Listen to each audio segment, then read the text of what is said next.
Sir नमस्कार. नमस्ते. नमस्ते. सप्तधारा news मध्ये मी आपलं कविराज पंडित आपलं स्वागत करतो. 1997 साली आपण जिल्हा परिषद अध्यक्ष झाला. त्यापूर्वी 1992 ते 97 आपण सदस्य होता. आणि जिल्हा परिषद अध्यक्ष झाल्यानंतर आपण म्हणजे कशा पद्धतीने आपल्याला काय वाटलं त्यावेळेला किंवा काय काम केलं पाहिजे किंवा काय कसं सत्तेचं विकेंद्रीकरण या भूमिकेतून किंवा स्थानिक स्वराज्य संस्था बळकट होण्याच्या संदर्भामध्ये त्रिस्तरीय समजा ग्रामपंचायत असेल, पंचायत समिती, जिल्हा परिषद याच्यामध्ये काम करण्याची संधी मिळाली. त्याचा मोठा आनंद झाला. शेवटी केंद्राच्या योजना असतील, राज्याच्या योजना असतील, या सर्व योजनांची अंमलबजावणी ग्रामपंचायत स्तरावर, पंचायत समिती स्तरावर, जिल्हा परिषद आणि जिल्हा परिषद अध्यक्ष मिळालं निश्चितपणानं एक विकास काम करायला आपल्याला संधी मिळते. त्याचा फार मोठा आनंद झाला होता. आणि मुळात राजकारणामध्ये आम्ही आलो ते शंकरराव जगतापांची प्रेरणा घेऊन आलो. आणि शंकरराव जगतापांचं व्यक्तिमत्व असं होतं की विकास काम करणारं नेतृत्व, विकास कामाला प्राधान्य देणारं नेतृत्व, आणि त्यामुळं विकास काम करण्याची संधी निश्चितपणे आपल्याला मिळते. त्याचा फार मोठा आनंद त्यामुळे झाला. सर मला असं विचारायचं तुम्हाला की त्याच्यानंतर मला वाटते 2004 साली बरोबर ना, 2004 साली तुम्ही भीमराव काका दोघं पण वगैरे आला होता. त्यावेळेला तुम्हाला असं काय वाटलं की बाबा आता म्हणजे आपलं म्हणजे काय होईल काय नाही हा विषय आलाय, परंतु म्हणजे इलेक्शन करताना त्यावेळेला तुम्हाला काय वाटलं होतं की बाबा कशा पद्धतीने इलेक्शन झालं पाहिजे होतं त्यावेळेस? काय झालं, कोरेगाव तालुक्यामध्ये पूर्वीपासून शंकरराव जगताप विरोधात शालिनीताई पाटील आणि त्यांच्याबरोबर वसंतराव भाऊची जुनी पार्टी त्यामुळं कोरेगाव तालुक्यामध्ये शंकरराव अण्णांच्या नेतृत्वाखाली काम करणारे जे कार्यकर्ते होते ना, ह्या कार्यकर्त्यांना असं वाटत होतं की आपला कोणतरी प्रतिनिधी असावा, बरोबर आपला प्रतिनिधी असावा. आणि ज्यावेळेला 2004 ला आम्ही उभं राहिलो त्यावेळेला शंकरराव अण्णांच्या विरोधात आम्ही राहिलो अशी परिस्थिती नाही. शंकरराव अण्णा उभे राहणारच नव्हते, कारण मतदारसंघ सुटला तो राष्ट्रवादी. आता राष्ट्रवादी सुटला. आम्ही या तालुक्यामध्ये कैलासवासी लोकसभा पाटलांनी खऱ्या अर्थानं सुरुवातीला या ठिकाणी संघटन फार मोठं केलं राष्ट्रवादी. पण आम्ही त्यात आलो म्हणजे त्यांच्या मुळेच आम्ही प्रवेश केला आणि त्यामुळे अधिक भर पडली. आणि खऱ्या अर्थानं राष्ट्रवादी पक्ष बळकट झाला. राष्ट्रवादी पक्ष बळकट झाल्यानंतर मग ऐन वेळेला ज्या वेळेला आपण निवडणूक करायची त्यावेळेला आमच्या लोकांची अशी अपेक्षा होती काही जर झालं तरी आपल्याला हे वेळेला आपल्याला प्रतिनिधी आपल्याचा प्रतिनिधी शंकरराव जगतापच्या नेतृत्वाखाली लोकसभा पाटलांचे जरी पक्ष तात्याच्या असलं तर त्या कुटुंबाशी आमचे सगळे संबंध ह्यातला आपला प्रतिनिधी असावा. आणि ताईंचं काय राष्ट्रवादीमध्ये परिस्थिती अशी की त्या नव्यानं निवडून आल्या जरी खरं असलं तरी सुद्धा राष्ट्रवादीमध्ये जे राष्ट्रवादीचे कार्यकर्ते आहेत त्यांचा ग्रुप कारखान्याकडे राष्ट्रवादी कार्यकर्त्यांचं आणि त्यांचं खरं त्यात असं जुळलं नाही. आणि त्यामुळे आपला प्रतिनिधी असावा, आपल्या विचाराचा असावा, कुठे असू मी असू दे. थोडक्यात मला असं म्हणायचंय की जरी मनोमिलन झालं कागदोपत्री मनोमिलन झालं असलं तरी तुमचा ग्रुप हा बाजूला होता आणि त्यांचा कारखाना गट हा बाजूलाच होता. म्हणजे त्यामुळं तुमचं दोघांचं म्हणजे हे होऊन तुम्ही त्यातून इलेक्शनला. आणि शंकरराव जगतापांच्या मुशीवरल्या कार्यक्रम काय होतो, शंकरराव जगतापांचा विचार विकासाचा विचार सामान्य माणसाचा राजकारण. कारण शंकरराव जगतापांच्या मुशीत वाढलेलं पुढे मीच असं नाही पुढे एखादा कार्यकर्ता प्रतिनिधी असावा त्या भावनेनं आम्ही अर्ज केला. आता त्यावेळेला भीमराव पाटलांनी अर्ज केला होता. त्यावेळेला काय झालं आमच्या दोघांमध्ये एकमेकीचा झाली नाही असं नाही. मी त्यावेळेला सुद्धा विनंती केली तुमच्या अण्णांना की अण्णा तुम्ही भीमराव पाटलांना आमच्या घ्या बरोबर. आणि काय असं नाही माझं लोकमत जरा बरं असलं तर भीमराव काकांना थांबायचं आणि भीमराव काकांचं जास्त तर मी थांबतो असं काय नाही. ते झाले तरी आम्ही बरेच वर्ष एकत्र काम केलं. अशा भूमिकेत त्यावेळेला 2004 ला आम्ही बंडखोरी केली. आता मला सांगा आता ह्या इलेक्शन बद्दल चालूच्या म्हणजे आता जे इलेक्शन चालू आहे आता आपण मी तुमची पत्रकार परिषद बघितली, किशोर बापूंच्या बरोबर बघितली, त्याच्या पूर्वीच्या म्हणजे ज्या वेळेला महेश शिंदेनी सुरुवातीला पत्रकार परिषद बोलावली होती त्यावेळेला आता आपण दोघे पण हजर होता. म्हणजे मला म्हणायचं या सगळ्यातलं काय की बाबा आता आता आता आता मला सांगा आता ह्या म्हणजे तुमचा जो राष्ट्रवादी काँग्रेसचा ग्रुप आहे अजितदादा. आता हा अजितदादा ग्रुप ह्या इलेक्शनला म्हणजे कशा पद्धतीने काम करलं आणि इलेक्शनचं काय होईल? आता परिस्थिती अशी आहे, मुळात आम्ही अजितदादांच्या गटात प्रवेश केला. आम्ही मूळ पवारसाहेबांच्या राष्ट्रवादीत शशिकांत शिंदे साहेबांच्या नेतृत्वात काम करतो. इकडे प्रवेश का केला? आता प्रवेश केला म्हणण्यापेक्षा तो वरिष्ठ विषय आहे, मला मान्यता आहे, त्यामध्ये खोलात जायचं काही कारण नाही. ज्या वेळेला अजितदादांनी आणि अजितदादा पवारसाहेबांच्या मध्ये दुरावा निर्माण झाला, दोघांमध्ये फरकच झाले, त्यावेळेला आम्हाला आमच्या समोर अजितदादा बरोबर का पवारसाहेब बरोबर हे आमच्या मनात कुठलाच विचार नाही, कारण दोघे आदरणीय नेते आहेत. बरोबर. एका बाजूला पवारसाहेब फार मोठा नेता आहे लक्षात आला, आणि त्या नेत्यांचं बाजू बरोबर का अजितदादा बरोबर हे खरंच आम्ही घेऊन पडायचं नाही, पडायचं नाही. आता आम्ही अजितदादा गटात प्रवेश का केला, कसा केला त्याची परफॉर्मन्स. मी जिल्हा परिषदला 10 वर्ष होतो सदस्य. त्यावेळेला पालकमंत्री म्हणून 3.5-4 वर्ष तर दादाने खूप आमची कामं केली, विकासाची कामं केली, व्यक्तिगत काही कोणाचे काय निदान केली. आता ह्या पद्धतीने जेव्हा आम्ही दादांच्याबद्दल आमच्या मनामध्ये आत्मीयता आली की प्रशासनामध्ये दादा ताकद येतात, आणि त्याच्यानंतर सुद्धा मी जिल्हा परिषदला सदस्य नसताना सुद्धा शेकडो सदस्य मी झालो. त्याच्यानंतर तेव्हा दादाने त्यावेळेला मदत केली शेकडो सदस्य होण्यामध्ये, म्हणजे शशिकांत शिंदे साहेब होते त्यावेळेला आम्हाला संधी मिळाली. त्यावेळेला सुद्धा मी दादांच्या बरोबर पत्रव्यवहार करायचो. मी वडगाव तालुका राष्ट्रीय काँग्रेसचा 9 वर्ष अध्यक्ष होतो. त्यामुळे अगदी सोळशीपासून विकास कामाचा छंद मला. आजही माझ्याकडे विकास कामासाठी फाईल वगैरे असते, चर्चा करतात, पण ती शेवटी विकास काम राजकारण आपल्याला राजकारण द्यायचं मी कसं नाही. आपल्याला पैसे कमवायचे, पैसे कमवणारे ते वेगळे, विकास काम झालं पाहिजे ना. दादांच्या पवार साहेबांच्या बरोबर काय केलं याचं थोडंसं विचारलं, मी माहिती दिली की बाबा परिस्थिती अशी. अजितदादा त्याच्या वेळा मंत्रिपदावर नंतर 4थी होती परवाची शपथविधीचा कार्यक्रम उपमुख्यमंत्री, त्यावेळेला प्रत्येक वेळा आम्ही जाऊन तिथे भेटत होतो. आता जेव्हा परवा 2 हे झाले, काय 2 मेळावे झाले, पवार साहेबांचा एक मेळावा तर ते मेळावा आम्ही गेलो नाही. दोन्ही पण मेळावा गेलो नाही आम्ही. काय गेलो नाही तर गर्दीचं असेल किंवा काय जाऊ पुन्हा दादाला भेटू आपण, तू दादाला भेटायसाठी आम्ही गेलो. दादांना तिथं अभिनंदन केलं, शुभेच्छा दिल्या, आणि तेवढं दादा म्हणले शिवाजीराव पुढच्या आठवड्यात या, आपल्याला जर बसायचं. नंतर मग पुढच्या आठवड्यात आम्ही गेलो, म्हणजे 10 दिवसांनी बोललो. तर त्यांनी असं अधिकारवाणीनं म्हणा किंवा जिव्हाळ्यानं म्हणा ते नाही मला सांगितलं.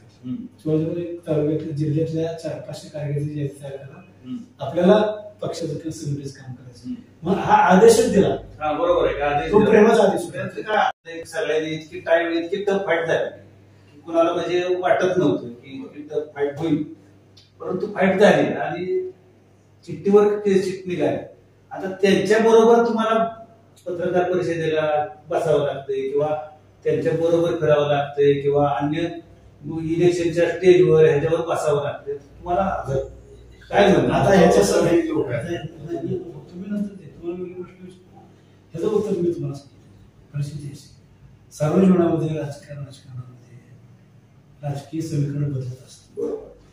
आता आदरणीय पवारसाहेब आहेत, हे मूळचे काँग्रेस संस्कृती, त्यांनी त्यांच्या विचारधारेप्रमाणे स्वतंत्र पक्ष काढला, पुन्हा ते काँग्रेसमध्ये. आता परिस्थिती अशी आहे की राजकारणामध्ये ह्या घटना घडतात, राजकीय समीकरण बदलत असतात.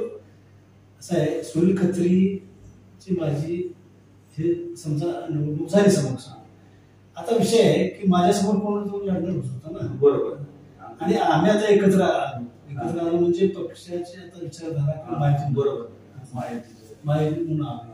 आता हे येत असताना राजकारणामध्ये जर आपण समजा राजकीय इतिहास जर बघितला देशाचा, राज्याचा, जिल्ह्याचा, बरोबर, कशी अशी समीकरण सगळीकडे जातात. कोण श्रेणीत होता, कोण राष्ट्रवादीचा, बरोबर आहे, कोण कोण श्रेणीत गेला, काँग्रेस. मला फक्त विचारायचं काय होतं तुम्हाला की बाबा तुम्हाला आता म्हणजे ठीक आहे की तुमची समीकरण हे सगळं मान्य आहे मला, म्हणजे अगदी आपण जे म्हणतो नाही हे ठीक आहे, असू द्या, त्याची काय अडचण नाही, परंतु आज बाबा आपण म्हणजे थोडस तुम्हाला गिल्टी फील वगैरे असं काय वाटतंय असं माझं म्हणणं. नाही वाटत. आता कसं माहितीये का, परिस्थिती अशी आहे की अजितदादांचा आदेश आणि अजितदादांच्या पक्षाची विचारधारा जी आहे, आज अशी परिस्थिती आहे की मी असा व्यापक विचार करतो की अजितदादा पुढे सत्तेत बसले पाहिजेत. आमचं स्वप्न आहे. अगदी अगदी सत्य परिस्थिती. अगदी ते मुख्यमंत्री पदावर कोणी जावं असं आम्हाला वाटतंय. विषय असा आहे की अजितदादा उपमुख्यमंत्री पदावर बसणं आहे किंवा मुख्यमंत्री व्हावे, तर ते एकटे निवडून उपयोग नाही. 144 माणसांची भर पडली, 145 तर ते बसतील ना. आता त्यावर माहितीचं काम करायचं, कोण उमेदवार आहे समोर, व्यक्तिवाद आपल्याला बघायची काय गरज. म्हणून आम्ही दादाचं काम करतोय. तर तुम्ही कोणाचं काम काय? शेवटी ही राज्यामध्ये महायुती झाली आहे. बरोबर. आम्ही अजितदादा राष्ट्रवादी काँग्रेस पक्षाचे दोघे काम करतो. नितीन पाटील आणि मकरंद पाटील. नितीन पाटील हे महाराष्ट्र राज्याचे राष्ट्रवादी काँग्रेसचे स्टार प्रचारक आहे. बरोबर. आम्ही त्यांचे कार्यकर्ते लक्ष्मण तात्यांच्या पासून आम्ही काम करतोय. ते मला माहिती. ते स्टार प्रचारक आहेत. त्यांनी एकदा आदेश दिल्यानंतर आणि पक्षाला शेवटी या मतदारसंघामध्ये ही जागा महायुतीमध्ये त्याची वाटली. महायुती म्हणून आमची भूमिका आहे. म्हणजे उद्या पक्षीय ज्यावेळी राजकारणाचा संबंधित आम्ही आमच्या पक्षाचं काम करू. सहयोगी पक्ष म्हणून ते त्यांचं करतील. म्हणजे उद्या समजा जर ही अलग अलग इलेक्शन झाली तर त्यांचा विषय वेगळा. जर या आज जी महायुती राज्य पातळीवर झाली तशी जर उद्या झाली तर तो विषय वेगळा झाला. पण समजा उद्या त्याला पक्ष वाढीसाठी दोन्ही पक्षांनी वेगवेगळा निर्णय जर घेतला तर आम्ही आमच्या शक्तीनुसार काम आमच्याच पक्षाचं करू ना. बरोबर. मागडे 3 पक्ष एकत्र झाले. उद्या त्यांचं स्थानिक स्वराज्य संस्थेला निवडणुकीला समजा जर आघाडी झाली तर ते लढणं बरोबर करू शकतात. महायुती किंवा महाआघाडी जे तिथे लढणार. मला थोडस वरच्या ह्याच्यावर जाऊन प्रश्न विचारतो. आता आपण तर म्हणतो महायुती झाली. आता राष्ट्रवादीचे नवाब मलिक साहेब तुमचे. बरोबर.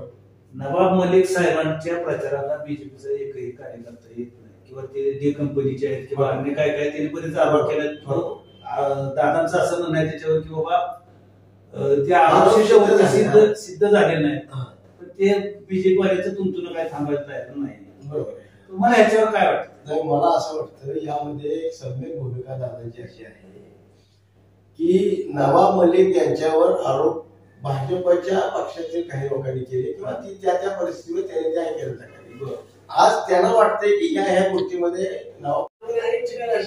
बरोबर की हे वैचारिक मतभेद आहे. उद्याच्या दादाची भूमिका अशी नाहीये की उद्या ज्याला काही झालं तरी त्यांच्या कुठल्याही भूमिकेला माझा पाठिंबा नाही. न्याय प्रविष्ट आहे. त्यामुळं या गोष्टीचा फार हे करण्याची काही गरज नाही. आणि आता अजितदादांच्यावर जाण्यासाठी जाताना आणखी कारण मला सांगायचं राहून की किशोरवीर साखर कारखाना हा कारखाना 5 तारखेच्या कारखान्याचा याला जोशी किसनबाबा असतील, प्रतापराव असतील, अलीकडे या सगळ्या लोकांनी आतापर्यंत बरोबर राहिलेले आहे. आज तो कारखाना जो आहे तो कारखाना दबल्याला कर्जाचा डोंगर का वाढला कसा वाढला परंतु ज्यावेळेला हा कारखाना निवडणूक लागली त्यावेळेला हा कारखाना लढवण्याची मानसिकता मकरदादांची नितीन काकांची नव्हती. तो 5 तालुक्याच्या कार्यक्षेत्राच्या कार्यकर्त्यांनी त्यांच्यावर दबाव टाकला. दबाव अशा टाकला की हा सहकारी कारखाना आहे, शेतकऱ्यांसाठी कारखाना आहे, तुम्ही हा कारखान्याचं नेतृत्व करावं, निवडणूक करावं. 7 ते 8 महिने ही दोघे भाऊ तयार नव्हते. काय कार्यकर्त्यांनी आग्रह केला की तुम्ही नेतृत्व करा आणि ह्या कारखाना आपण ताब्यात घेऊया. लोकांनी साथ दिली. ते नेतृत्व हे झाल्यानंतर अजितदादा आणि पवार साहेब एकत्र असताना सुद्धा पवार साहेबांनी सुद्धा खूप प्रयत्न केला. त्यांना पॅकेज मिळवण्याचा एनसीजीचं पॅकेज मिळवण्याचा प्रयत्न केला. जोपर्यंत यश मिळालं नाही. नंतर दादा ह्या माहितीत सामील झाल्यानंतर मग दादा असतील, फडणवीस असतील, एकनाथ शिंदे साहेब असतील, आम्ही वरिष्ठ जे काही नेते म्हणले वरून त्यांच्या माध्यमातून 467 कोटी रुपयाचं आपल्याला पॅकेज मिळालं. आणि त्याच्यामुळं लक्षात आलं की आज हे नेते निर्णय घेतले. बरोबर. एवढं मोठं दादांची उपकार आहेत किंवा फडणवीस साहेबांचे किंवा यांचे उपकार आपल्यावर आहेत, त्यामुळं आपण नितीन काका खासदार झाले म्हणून मी नाही. मुळात हा सातारा लोकसभा मतदारसंघ हा राष्ट्रवादीचा, तो राष्ट्रवादीलाच नैसर्गिक नेमून सुटणार होता. परंतु कोल्हापूरची जी तारी आहे महाराजांची, तिथं तिकीट दिलं गेलं एका राष्ट्रवादी पक्षाने, म्हणजे पवार साहेब, आणि मग इकडे जर दिलं नाही तर इकडे अडचण होऊ शकते असं मेसेज. अशा पद्धतीने झाल्यानंतर मग इकडं वरिष्ठ पातळीवर आता आम्ही काय बैठक मला आम्हाला की ह्या गादीला सुद्धा याचं तिकीट दिलं पाहिजे. पण ती कुठं आहे, ते भाजप, ते काय गटात आहे. पण तिथं असं ठरलं किंवा वरिष्ठांनी दादांच्या पर्यंत प्रस्ताव मांडला की हा मतदारसंघ आहे तो तुम्ही सोडा, तिथं आपल्याला महाराजांना, शिवाजी महाराजांचे वंशज त्यांना तिकीट द्यायचं. तेवढं दादांनी सांगितलं की सोडतो मी राज्यसभेला दिली आणि काका खासदार झाले. पण त्या सगळ्या गोष्टी विचार करता हे झाले ते अजितदादा राष्ट्रवादीच्या माध्यमातून झाले, त्यामुळे आम्ही राष्ट्रवादीमध्ये अजितदादा. आणि किसनवीर कारखान्याचा विषय थोडासा विस्तृतपणे सांगतो. किसनवीर कारखान्याला 5 तालुक्यांचं कार्यक्षेत्र आहे आणि ज्यावेळी किसनवीर कारखाना बंद पडला मदन भोसलेच्या कारखान्यामध्ये, एक सीझन पूर्ण कारखाना बंद होता, 2 सीझन, आणि हा कारखाना इतका डबघाईला आला होता. त्यावेळी कार्यकर्त्यांचे आता सर त्यावेळी नव्हते, पण आमच्या अनेक मिटिंगा झाल्या वाई तालुक्यामध्ये झाल्या.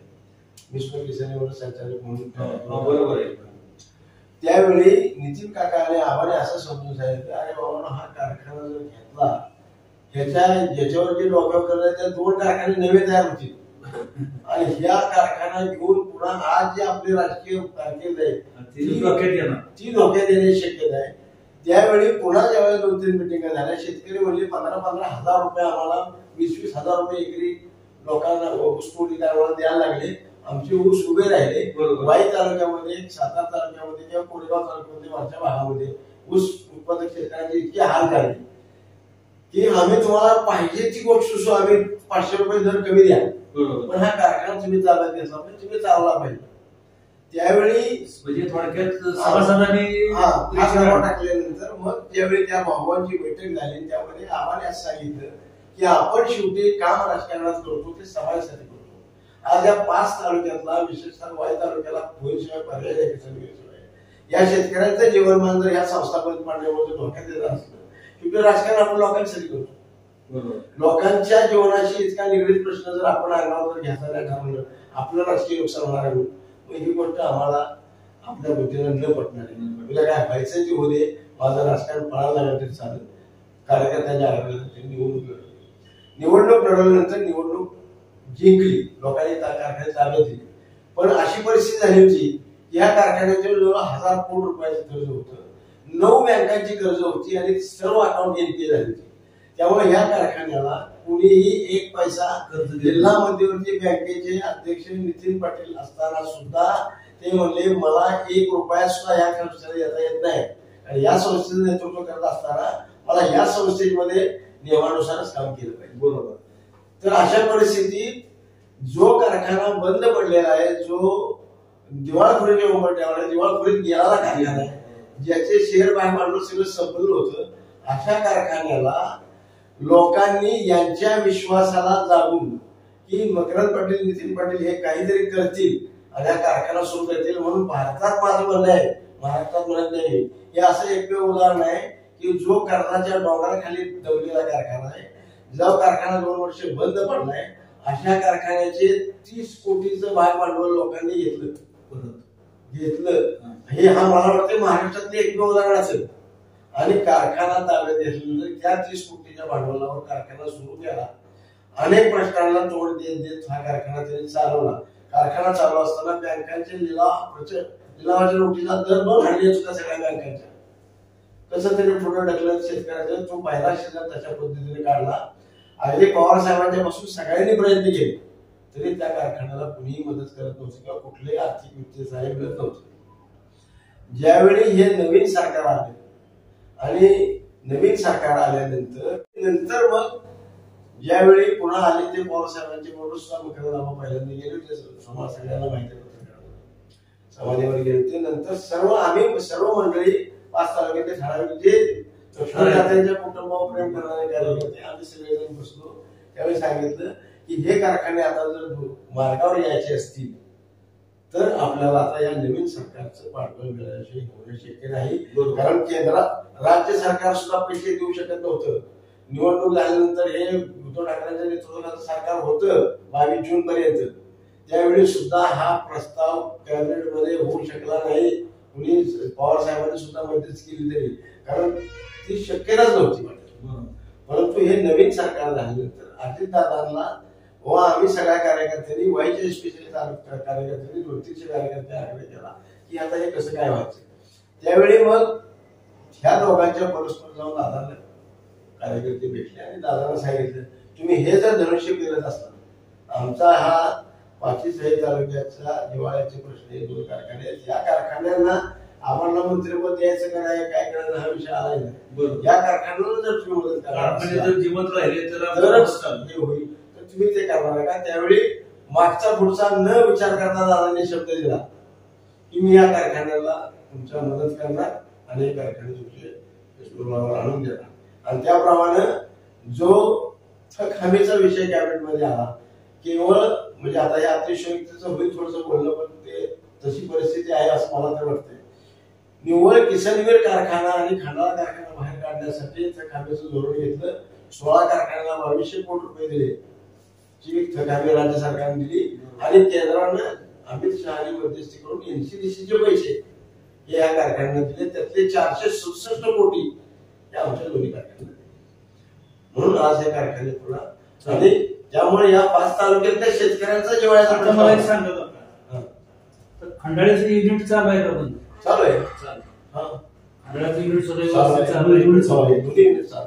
आणि आता फक्त प्रतापगड सोडून दिला. प्रतापगड हा आदित्य नाही म्हणजे प्रतापगड सोडून दिला.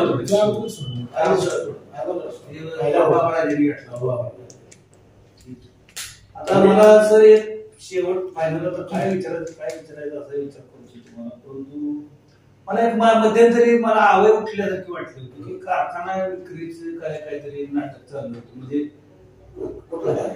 किसनवीरचं काहीतरी असं मला ऐकायला मिळलं होतं. म्हणजे त्याचं काय झालं मला थोडं माहित नाही. असा कधीच कोणी प्रस्ताव नाही. आणि हे कारखाने ताब्यात घेत असताना हे शेतकऱ्यांच्या मालकीचे राहिले पाहिजे आणि आपण चालवून दाखवणारच काय उद्देशाने हे कारखाने घेतले. त्यामुळे विक्रीचा प्रस्ताव किंवा ह्या ही सगळी नुसती अफवा. मात्र हे निवडणुकीच्या आधी मात्र मदन भोसले यांनी मात्र ह्याचे प्रस्ताव विक्रीचे प्रस्ताव त्यांनी केले होते आणि ते प्रस्ताव फक्त मंजूर होण्याच्या आधी निवडणूक लागली म्हणून ती वाचली. असं काहीतरी मला म्हणजे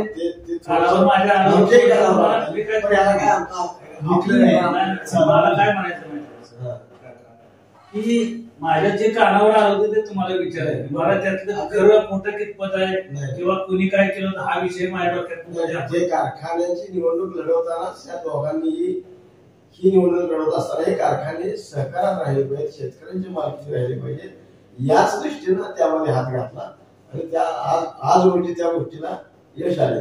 म्हणजे पहिल्या वर्षी कसल्याही प्रकारचं हे नसताना सुद्धा लोकांनी दिलेले 30 कोटीवर कारखाने चालू केले. सर्व त्या सीझनचं सर्व पेमेंट केन पेमेंट आणि कामगारांचे पगार 3 वर्षाचे पगार थकले होते. थोडे पगार दिले. दुसरा सीझनही चांगला काढला आणि आज रोजी हे पॅकेज मिळाल्यानंतर जे मदन भोसल्यांच्या मॅनेजमेंट खाली कारखाना ज्यावेळी होता त्यावेळेचे 20 सालचे 2021 ऊसाचं पेमेंट त्या पूर्ण सीझनचं शेतकऱ्यांना मिळालं नव्हतं. शेतकऱ्यांचे पेमेंट आज ऊस पेमेंट बुडलंय असं गृहीतक सगळ्या शेतकऱ्यांच्या डोक्यात होतं. ज्या ऊसाचं गाळप त्यांनी केलं होतं त्या गाळप झालेल्या ऊसाची पूर्ण साखर त्या मॅनेजमेंटने विकली होती. बरोबर. त्याचं सुद्धा पेमेंट या वर्षी आम्ही पॅकेज मिळाल्यानंतर 55 कोटी रुपये पहिल्यांदा जर काय केलं तर मकरंद आबांनी सांगितलं की मला शेतकऱ्यांचा यामध्ये दोष नाही, मॅनेजमेंट कोणाकडे माहित नाही. शेतकऱ्यांनी घाम गाळलाय, त्यांनी कष्ट केले, त्यांनी पीक पिकवले, मला पहिल्यांदा ती दिली द्यायची. बँकेच्या सुद्धा सेटलमेंटच्या आधी शेतकऱ्यांचे पैसे देण्याचा निर्णय घेतला आणि ते 55 कोटी रुपये शेतकऱ्यांना सगळे आला झाले आणि आजच कारखान्याच्या गळीत हंगामाचा शुभारंभ करून आलोय आम्ही. हो, मला सांगितलं की सरांना सकाळी फोन केला त्यावेळेला माझा विचार आणि हा सीझन आम्ही अत्यंत चांगल्या ताकदीने गेल्या वर्षी इतकी परिस्थिती असताना सुद्धा कारखान्यांच्या मित्र कारखान्यांच्या बरोबरीने दर दिला. गेल्या वर्षी यंत्रणेमध्ये फसवणूक झाली, त्याचं कारण असं होतं की रेप्युटेशन कारखान्याचं फार खराब झालं होतं. त्यामुळं जोडणी यंत्रणेमध्ये थोडीशी फसगत आमची गेल्या वर्षी झाली. यावर्षी पूर्ण क्षमतेने जोडणी यंत्रणा आली. आज 15 तारखेला कारखाना लाईनवर घेतोय आणि पूर्ण क्षमतेने हा 5.5 हजारांनी तो 2.5 हजारांनी कारखाना दोन्ही उत्तम पद्धतीने चालतील. धन्यवाद.